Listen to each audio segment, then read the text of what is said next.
வணக்கம். இது குரலின் கதை. சின்ன சின்ன கதைகள், பெரிய பெரிய உணர்வுகள். இக்கதையில் வரும் பெயர்கள் அனைத்தும் கற்பனையே. கதையின் தலைப்பு: மலர் மேல் வந்த தேவதை. ஒரு அழகிய எழில் நிறைந்த கிராமத்தில் நிலா என்ற சிறுமி வாழ்ந்து கொண்டிருந்தாள். அவள் மிகவும் நல்லவள், நல்ல உள்ளம் கொண்டவள், எல்லோருக்கும் உதவி செய்வாள். ஆனால் அவளுக்கு ஒரு மிகப்பெரிய ஆசை இருந்தது. ஒரு நாள் ஒரு அழகிய மலர் தேவதையை பார்க்க வேண்டும் என்று. ஒரு நாள் மாலை பொழுதில் அவள் ரோஜா தோட்டத்தில் அமர்ந்திருந்தாள். அப்போது திடீரென்று ஒரு பிரகாசமான ஒளி தோன்றியது. அந்த ஒளியில் இருந்து ஒரு அழகிய மலர் தேவதை தோன்றினாள். நிலா என்று மென்மையான குரலில் அழைத்தாள்.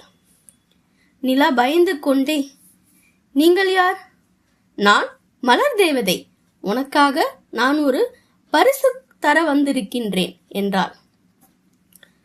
மலர் தேவதை ஒரு மந்திரக்கோலை கொடுத்து சொன்னாள், நீ ஒரே ஒரு ஆசை கேட்டுக்கொள்ளலாம்.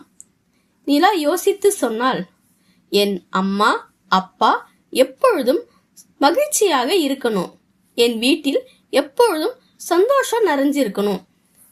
மலர் தேவதை சிரித்தாள். நீ ஏன் உனக்காக எதுவும் கேட்கல? நிலா, அவர்கள் சந்தோஷமாக இருந்தால் எனக்கு சந்தோஷம்தான். உன் அன்பே உன் மந்திரம் என்று சொல்லி மறைந்தது. அந்நாளிலிருந்து நிலா வீட்டில் மகிழ்ச்சி அதிகரித்தது.